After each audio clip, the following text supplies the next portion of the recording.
Chief election commission of India की जो नियुक्ति की प्रक्रिया थी उसमें चीफ जस्टिस ऑफ इंडिया को रिप्लेस कर दिया। और इलेक्शन कमीशन ऑफ इंडिया की नियुक्ति में ऐसा क्यों कराया गया है? सिर्फ और सिर्फ आपको फ्री और फेयर इलेक्शन कंडक्ट होते हुए नहीं देखना था। अनिश कुमार को अपने से इस्तीफा देना पड़ेगा या नहीं तो खुद भी chief justice of India either अभी करंट में जो जस्टिस दीपांकर दत्ता है वो खुद कर देंगे कि यह नियुक्ति की प्रक्रिया गलत है। 28 लाख वोटर भारत देश के वेस्ट बंगाल में काट दिए गए। चीफ जस्टिस ऑफ इंडिया का कमेंट मुझे याद आता है, आज भी टिप्पणी याद आती है कि इस बार नहीं अगली बार चुनाव करा लिया जाएगा। क्या इलेक्शन कमीशन ऑफ इंडिया नहीं कह सकता था कि साहब नहीं हम इनकी प्रक्रिया को पूरी करें, थोड़ा समय दीजिए? कहां चला गया था election commission of India? Election commission of India की नियुक्ति की प्रक्रिया 2024 में बदली गई। इसके पहले की जो प्रक्रिया थी वो अलग थी। वो जस्टिस जोसेफ हुआ करते थे, आप सबको याद होगा। हम लोगों की पिटीशन हुआ करती थी। उस पिटीशन में हम लोगों ने डायरेक्शन दिलवाया था कि सुप्रीम कोर्ट ऑफ इंडिया के जो प्रेजेंटेशन में इलेक्शन कमीशन ऑफ इंडिया की नियुक्ति की जाएगी उसमें 3 दलीय एक कमेटी बनाई गई थी जिसमें पीएम थे, prime minister of India, leader opposition Bharat देश के थे, तीसरा इसके साथ में चीफ जस्टिस ऑफ इंडिया उसमें रहा करते थे। तो ये जो जस्टिस जोसेफ का जो ये जजमेंट था इसको कुछ ही दिनों में पार्लियामेंट के माध्यम से इसको बदल दिया गया। और इसके बदलने के उद्देश्य क्या थे और यह क्या बदल करके 2024 का चुनाव जीता गया या फिर इसके साथ में अभी तक के चुनावी प्रक्रिया जो पूर्ण की जा रही है, बीजेपी के कागज में जो पंपलेट से निकल के आ जाता है प्रिंट आउट, वो इसी के लिए की गई थी, यह स्पष्ट है। क्यों? सवाल यह उठता है कि इसके पहले जब बीजेपी ये सारी चीज़ों को जब फ्री और फेयर इलेक्शन के बारे में समझ रही थी तो उसको क्या आवश्यकता थी कि चीफ जस्टिस ऑफ इंडिया को रिप्लेस करके अपने ही पार्टी के व्यक्ति को रख दिया जाए? किसी दूसरे दल का भी व्यक्ति हो सकता था, थर्ड पार्टी का भी हो सकता था, किसी और अलायंस का भी हो सकता था। अपने ही पार्टी का, अपने ही सबऑर्डिनेट का, अपने ही कैबिनेट का व्यक्ति को वहाँ रखने का क्या अभिप्राय है?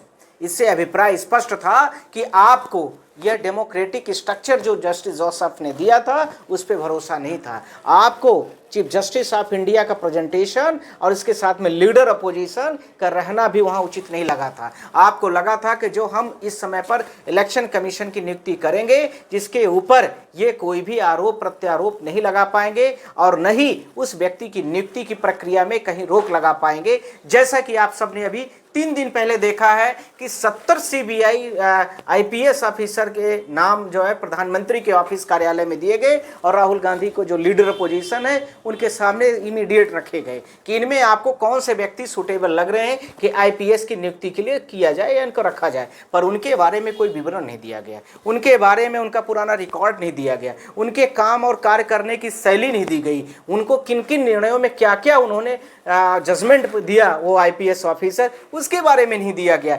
इसलिए आपने उस चीज़ को आगे सबऑर्डिनेट को जो उनके अपॉइंटमेंट सीबीआई डायरेक्टर का था 1 साल के लिए पोस्टपोन कर दिया। इसीलिए राहुल गांधी जब मांगे तो उसको आपने उस समय पर न दे करके उस जिस दिन बैठक होगी उस दिन उनकी ब्रीफिंग देने के लिए बोल दिया। इसी चीज़ के डर से आपने chief election commission of India की जो नियुक्ति की प्रक्रिया थी उसमें चीफ जस्टिस ऑफ इंडिया को रिप्लेस कर दिया और उसकी रिप्लेसमेंट में आपने जो वर्तमान में जो व्यवस्था है अपने ही सबऑर्डिनेट, अपने ही जो लॉ मिनिस्टर है उनको वहां पर पोस्ट कर दिया। अब यहाँ पर डेमोक्रेटिक स्ट्रक्चर तो रहा नहीं। 3 की सदस्यीय टीम होती है, तो 2 सदस्य जब आप बीजेपी के पहले से ही लिए हुए हैं तो क्या आवश्यकता है कि एक जाहिर सी बात है कि जो आपका सबऑर्डिनेट होगा आपके अगेंस्ट में नहीं जा सकता है। तो एक वोट डिसफेवर में चली जाएगी तो उसका क्या मतलब है? इससे तो बेहतर था जस्टिस दीपांकर दत्ता ने ही जो बोला है, बड़ी अच्छी बात उन्होंने बोला। कम से कम यहाँ पर उन्होंने बड़े फेयर तरीके से बात कही कि इससे बढ़िया था कि इस व्यवस्था को ही नहीं लाया जाता। जब भारत देश की सीबीआई की नियुक्ति इसी व्यवस्था से होती है, 3 दलीय सदस्यों की मीटिंग से होती है, 3 दलीय सदस्य होते हैं, चीफ जस्टिस ऑफ इंडिया का प्रेजेंटेशन मस्ट है उसमें। इसी प्रकार से आपने देखा होगा केंद्रीय सूचना आयोग की भी गठन होती है, उसकी भी नियुक्ति की प्रक्रिया यही है।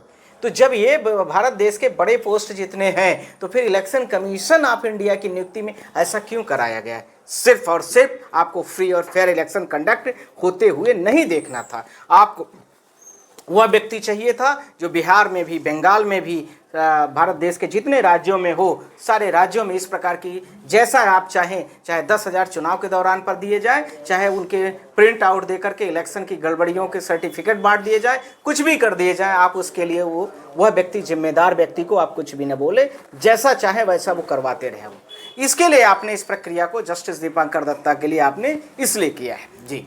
नहीं, सो आप भी नहीं है, वो तो दिख रहा है स्पष्ट तरीके से। तो दो जो मेंबर्स हैं, प्रधानमंत्री और उनका जो सबऑर्डिनेट है, तो स्पष्ट तरीके से वो दिख भी तो रहा है कि इन दो के अलावा तीसरा कोई व्यक्ति ही नहीं है।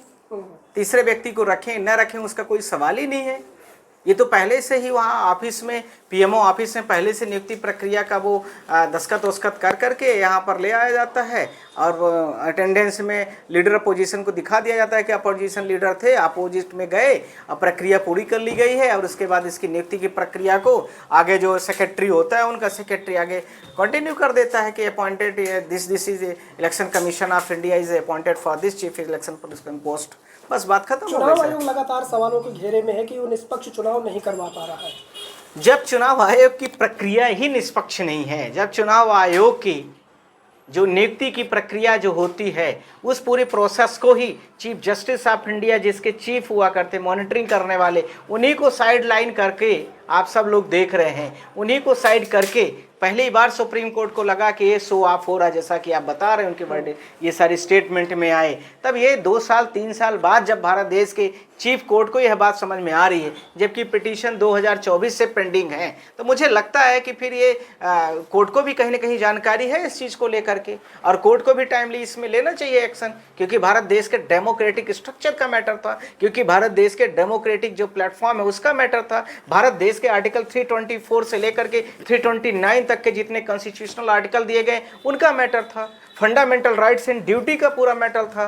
तो इसमें कहाँ चली गई थी हमारी सुप्रीम कोर्ट? कहीं न कहीं सुप्रीम कोर्ट भी ढीला रवैया अप्लाई करती है, इसलिए भी ये सारी चीजें बढ़ती हैं। तो क्या लगता है सर, अब सख्त हुआ है सुप्रीम कोर्ट, कुछ बदलेगा मामला? सख्त नहीं हो तो chief election commission of India जो वर्तमान में ज्ञानेश कुमार हैं, मैं आपके माध्यम से बोल रहा हूँ, ध्यान रखना इस विषय का, अब उनकी नियुक्ति प्रक्रिया चीफ जस्टिस ऑफ इंडिया के रहते होगी, और जो भी next chief election commission of India जो नेक्स्ट बनने जा रहा है या जो भी नेक्स्ट होगा उसको इसी आधार पर, इसी पैरामीटर पर और इसी तरीके से त्रिस्तरीय त्रिदलीय जो मेंबर्स होंगे उसके बिहाफ पर किया जाएगा। ज्ञानेश कुमार को अपने से इस्तीफा देना पड़ेगा, या नहीं तो खुद भी chief justice of India either अभी करंट में जो जस्टिस दीपांकर दत्ता है वो खुद कर देंगे कि ये नियुक्ति की प्रक्रिया गलत है, असंवैधानिक है, गैर कानूनी है, इसलिए इनको अपने पद से इमीडिएट इस्तीफा देना पड़ेगा। यह प्रक्रिया कुछ ही दिनों की है, आप बहुत जल्दी देखेंगे ये सब होगा। और मुझे लगता है कि यदि ज्ञानेश कुमार या उनके जो कंसर्न बॉडी जितने लोग और भी होते, क्योंकि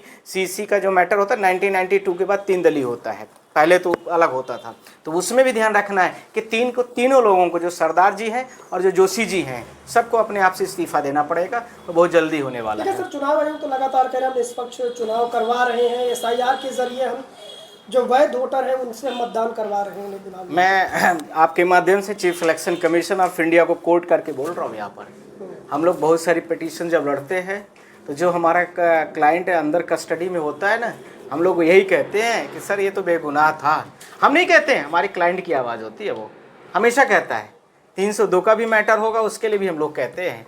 मेरा भाषा भी समझ गए होंगे इलेक्शन कमीशन के ऑफिसर, और मेरा भाव भी समझ गए होंगे, और उनकी एक्टिविटीज़ जो है उसके आधार पर सोशल मीडिया में जो भी चीज़ें रखी हैं वो सब आप लोगों को कमेंट देख लेंगे, तो कमेंट के माध्यम से भी पूछ लेंगे जनता से, वह भी आपको बता देगी कि इलेक्शन कमीशन कितना साफ़ सुथरा है, कितना अच्छा छवि वाला है, कितना पाक साफ छवि वाला है, कितना भारत देश की जनता का सुनता है, कितना प्रतिपक्ष का सुनता है, कितना एक गरीब झुग्गी में रहने वाले जितने पासपोर्ट धारक व्यक्तियों को नाम SIR में रख के काट दिए गए। अब इससे बड़ी बात क्या हो सकती है देश में? 28 लाख वोटर भारत देश के वेस्ट बंगाल में काट दिए गए। चीफ जस्टिस ऑफ इंडिया का कमेंट मुझे याद आता है, आज भी टिप्पणी याद आती है कि इस बार नहीं अगली बार चुनाव करा लिया जाएगा। क्या इलेक्शन कमीशन ऑफ इंडिया नहीं कह सकता था कि साहब नहीं हम इनकी प्रक्रिया को पूरी कर रहे हैं, थोड़ा समय दीजिए? कहाँ चला गया था इलेक्शन कमीशन ऑफ इंडिया? वही तो इलेक्शन कमीशन है, कोई दूसरा है। दूसरा उसी बेंच में, सेम बेंच में बैठे हुए जयमाला बख्शी जी ने बोला था कि यदि margin difference of the vote winner का और लूजर का यदि मार्जिन 2% का होगा तो उन सीटों पर हम दोबारा के लिए कंसीडर करेंगे। अब कहाँ चली गई सारी बातें, कहाँ गई? मैं दोनों पक्षों की बात कर रहा हूँ। अपनी बातों पर आपको ध्यान रखने की आवश्यकता है कि आप इतने बड़े पोस्ट में हैं, आपकी अकाउंटेंसी है, अकाउंटेबिलिटी है, आप कह रहे हैं तो होना चाहिए, ये है सब सवाल। अलग बात है कि आप उस पद में बैठे हैं तो किसी वकील को भगा देंगे, किसी वकील को कॉस्ट लगा के भगा देंगे, ये सब आप कर सकते हैं। पर सरकार से पूछने का और सरकार को उसी पैरामीटर में उसी तरीके से खड़े करने का भी आपके पास ही पावर दिया गया है। और यदि पावर नहीं है, यदि आपको लगता है कि हम नहीं कर सकते हैं, तो वो बातें अलग हो सकती हैं, पर यह है कि आपको शक्तियाँ सारी दी गई हैं।